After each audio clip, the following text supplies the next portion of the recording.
Hello everyone, Doug Simonian over at New York Metro Weather with your latest video. However, this is going to be a little bit different. This video will not be a forecasting video for the region over the next few days.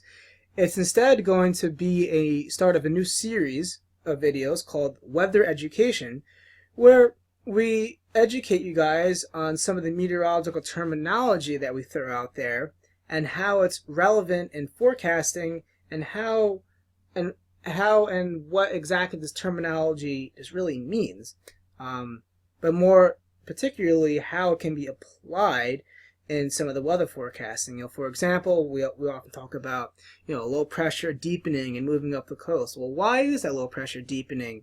Or we talk about warm air advection and cold air advection. Why does warm air advection lead to more precipitation? But in this particular video, it's going to be talking about jet streaks and upward vertical motion.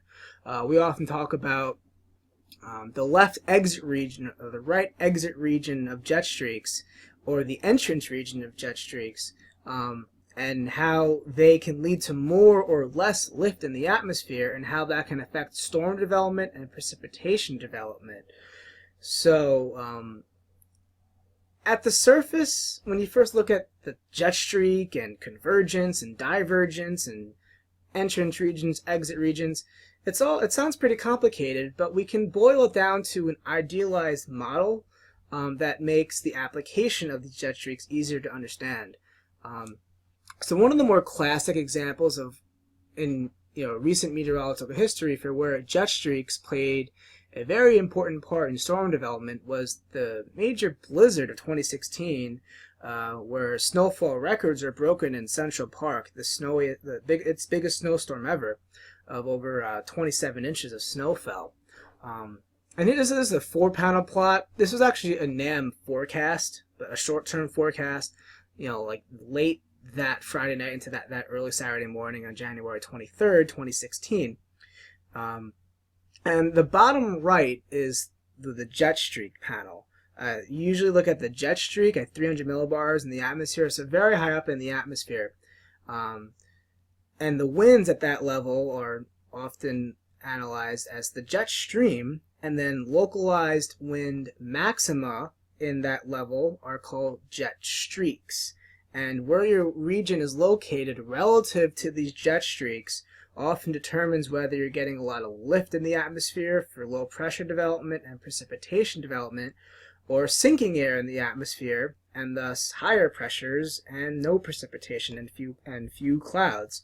So this was when the blizzard was in its formative stages as a deepening low pressure system off the Carolinas, and we noticed that with these shaded colors, the darker shading is faster winds.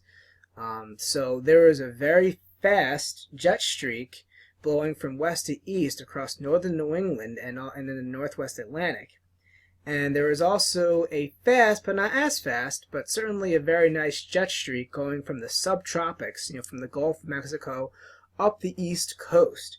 And these two jet streaks met in the northeast, and particularly our area. And the fact that they met in our area was one of the reasons why this blizzard was so significant. These jet streaks we call kissing jet streaks or dual jet streaks. They combined to provide plenty of lift in the atmosphere. But why is them combining in that particular spot so focal to our lift for precipitation? There is a very complicated explanation about the derivations of the certain winds that you learn in synoptic meteorology that we won't really get into too much. This is going to be more of a general explanation that's a little more applicable to standard weather maps. It's going to involve the explanation regarding vorticity, and notice how a lot of the vorticity within the trough in the Carolinas is directly associated with this jet streak in the southeast. So that them being somewhat correlated will be very important. And then we'll go now to our idealized jet streak model and how vorticity is affected by it. So this is an idealized straight jet streak, where intuitively it makes sense, because if you're looking at a idealized jet streak, the beginning of the jet streak, the winds are going to be a little bit slower, 100, let's say in this theoretical example, 100 knots.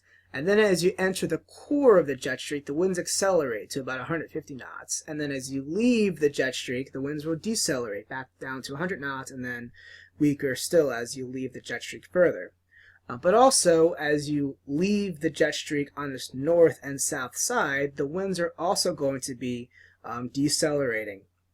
So this acceleration and decelerating of the winds is important in figuring out the regions of the jet streak, because where you are leaving the jet streak is called the exit region, and on the quote-unquote left side of where you're leaving the jet region is called the left exit region, and the right side of where you're exiting the jet streak is the right exit region.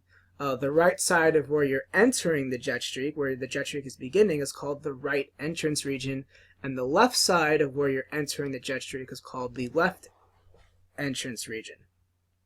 So this explanation is going to correspond with vorticity. Often, as we saw in this example, there's a vorticity, a streak of vorticity, a vort maximum, embedded within the jet streak. So thus the vorticity maximum in the jet streak.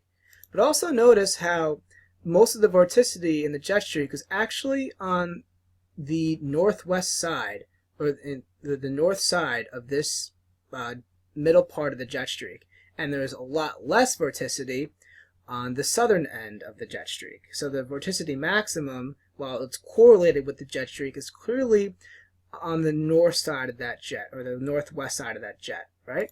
So if we go back to this, that's why the model has the vort maximum on the north side of the jet streak and the vorticity minimum on the south side of the jet streak. Now, what exactly is vorticity? Vorticity is just basically an area of counterclockwise spinning in the atmosphere.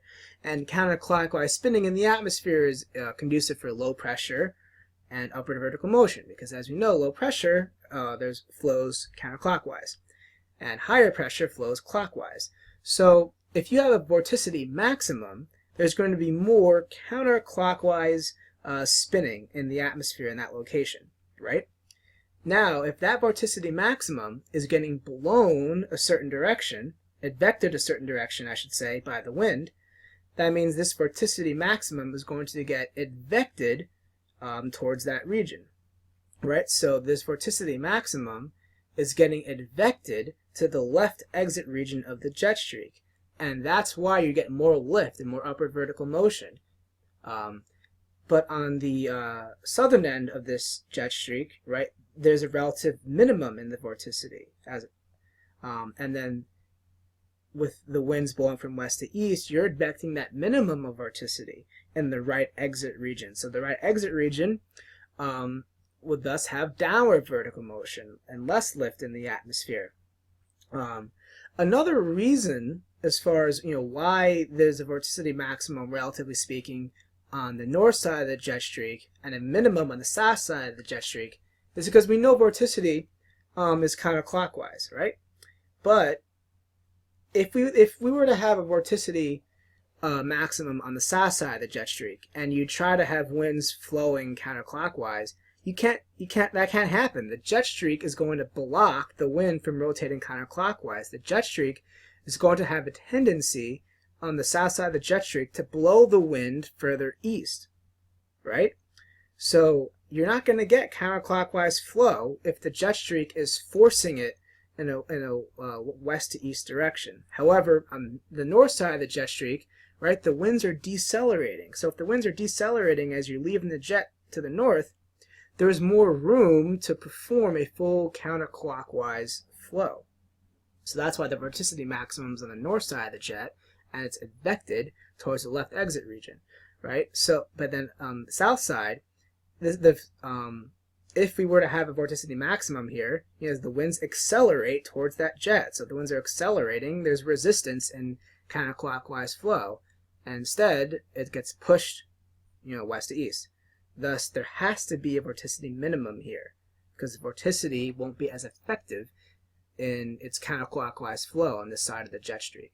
So now let's explain the entrance region. So What's happening in the entrance region is this vorticity maximum is where, of course, most of the lift is associated. If that vorticity maximum is further escaping this spot, then you're going to get negative vorticity advection. So the strongest vorticity is advected away from the left exit region, so you get downward vertical motion. However, in the right entrance region, this vorticity minimum, this minimum where there's not much lift or precipitation, that minimum is moving away, right? If this minimum is moving away, that means it's easier to generate more lift in the atmosphere. So the weak vorticity, or in this case even negative vorticity, is getting vectored away from the right entrance region. Thus, it's more attainable to get positive vorticity advection and thus upward vertical motion in the right entrance region. So let's apply this to the blizzard that we had in 2016. We see that in New England, there was a classic jet streak from west to east blowing very quickly, and this left exit region from the subtropical jet is located in the mid-Atlantic and northeast. Right, the left side of where this jet streak was leaving is in the mid-Atlantic, right, and parts of Pennsylvania, and the right side of where this jet streak begins is also in that same spot. So you're getting upward vertical motion, right? Because remember, the right entrance region, upward vertical motion. Right entrance region, upward vertical motion. Left exit region, upward vertical motion. Left exit region, upward vertical motion, right? And also this vorticity, of course, is getting advected on the left exit region side, which makes sense. This vorticity, the wind barbs are south to north with this vorticity, so it's getting blown towards the mid-Atlantic and in PA. So the model matches up the weather map very easily, and of course the precipitation is very much breaking out.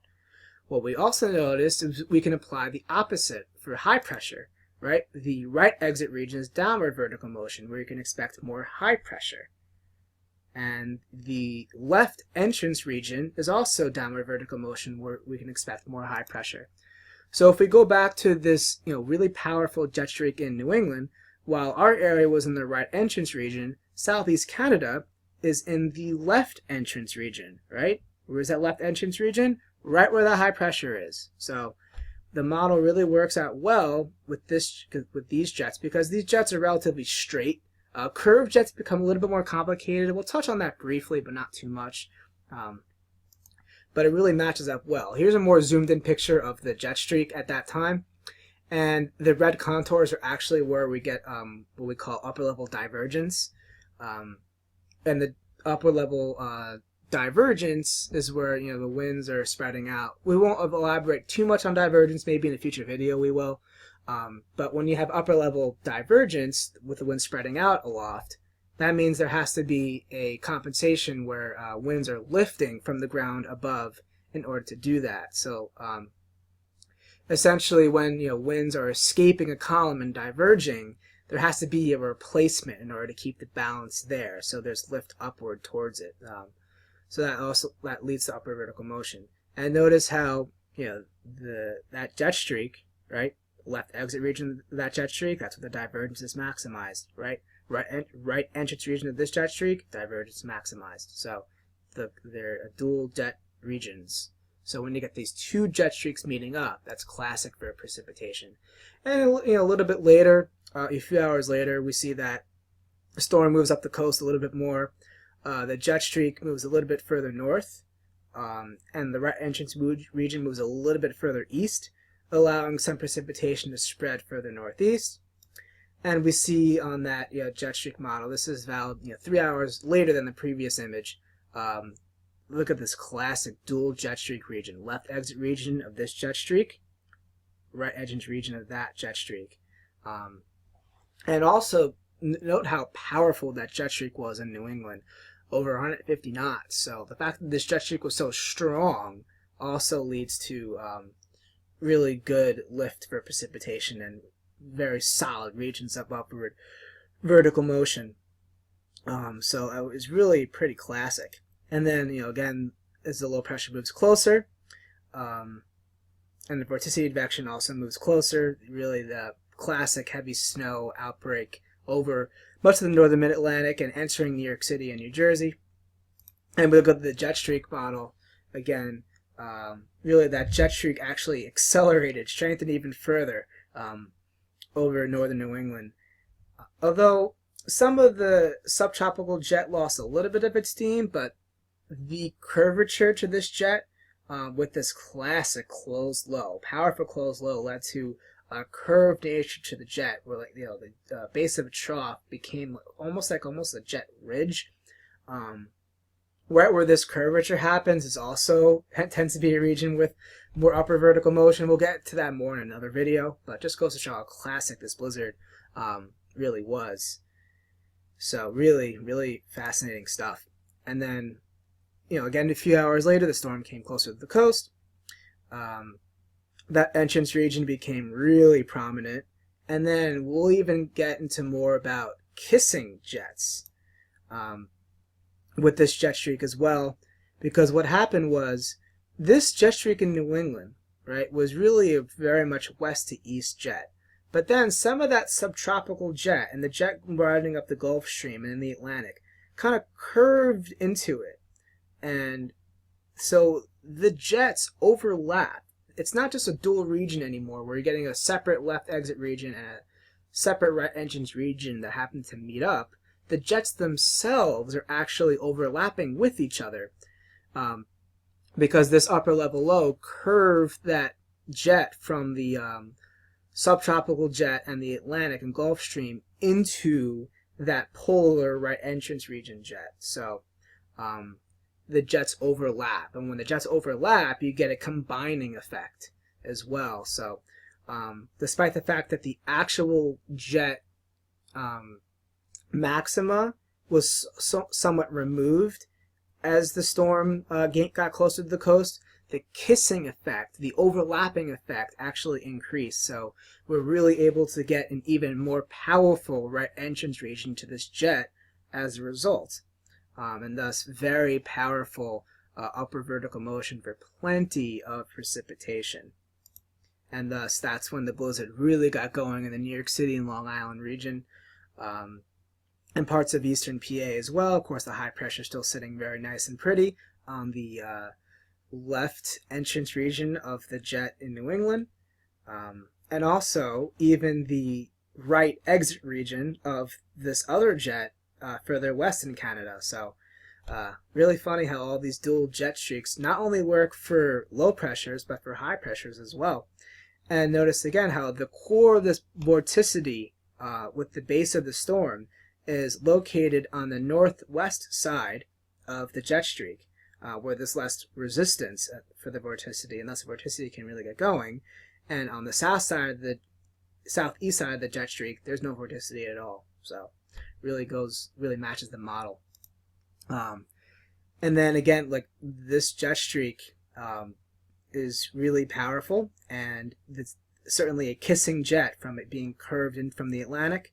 So we get a new southeasterly and then southerly jet that got curved in from the Atlantic that's accelerating into the right entrance region jet. So very, very powerful upper vertical motion once again for heavy snow across the entire New York City metro region. And actually maximize in northeast PA. And if you remember, there was a mega band of snow that hit parts of Allentown in northwest New Jersey, where there was amounts well over 30 inches in some of those regions. So even a local maximum in the upper vertical motion with the jet streak was a good indicator that the biggest snow band would end up in Allentown, PA. Notice the jet streak moved even further, the upper vertical motion moved a little bit further northwest, and then that's where the biggest snow band actually was, just in the northwest of New York City. But then as the storm occluded and moved a bit eastward, that some of that heavy band shifted back east towards New York City. So even when the jet streak is moving away later on Saturday afternoon, you're still getting a good amount of upper vertical motion because of the fact that this jet, right, for the the original subtropical jet that's now over the Atlantic, it strengthened again out over the ocean, but then it kind of curved in and literally met and kissed that right entrance region jet, forming kind of a new extension towards that jet and overlapping, and thus more upper vertical motion for precipitation. So the banding of snow was able to linger pretty long all day that Saturday on the 23rd. And then that banding kind of just sat and rotted over the New York City, New Jersey areas and didn't really make it that much further north of that. So that's how the jet streak applied with the blizzard. Now, an even more idealized example of the jet streaks, this was the jet streak look during Hurricane Sandy. And it wasn't just two kissing jets. There were 4 different jet streaks all co-located right where Sandy was. The S is where Sandy was modeled to be. This forecast wasn't actually totally correct. This is just an example image from a GFS model that was out to sea with Sandy, or more of a northeast solution. But Sandy rapidly deepened to 940 millibars or so. And that's because there was a left exit region from this very strong subtropical jet. So left exit region, right in this area. And then there was this extremely potent jet streak moving poleward from the northeast up through Canada. So that same region was also in the right entry region of that jet. And because of this insane blocking high pressure we had, the jet in the Atlantic became so buckled that there were 2 other jet streaks in the Atlantic. So there was a left exit region from this jet retrograding from northeast to southwest near Newfoundland. So there's a left exit region also in this general area. And then it curved back towards another right entrance region of another jet streak that moved out into the Atlantic. So a right entrance region, left exit region, right entrance region, left exit region. So 4 different jet streak regions all coincided with Sandy's rapid development. So it goes to show how important the jet streak and the jet streak model really is for big storm development. So we'll take a quick last look at the jet streak model. Left exit region, upper vertical motion, because vorticity maximum is getting advected towards it. And then the right exit region, so the right side of where the jet streak is ending, a vorticity minimum gets advected. So you're getting less lift and downward vertical motion. Left entrance region, this vorticity maximum is getting further removed from that area. So that the big source of lift is moving away. So you're getting less lift, downward vertical motion. The right entrance region, that negative vorticity, the source that was hindering lift is moving away. So if the hindrance is moving away, you can thus get more lift and thus upward vertical motion in the right entrance region of the jet. So I hope this gave a good explanation to the jet streaks. We'll be doing more weather education videos. Try to do it once a week, maybe once every couple of weeks. Any topics you really want us to elaborate on, feel free to send us feedback, and we'll cover those topics. So we hope you enjoyed this video, and we'll talk to you guys soon. Take care.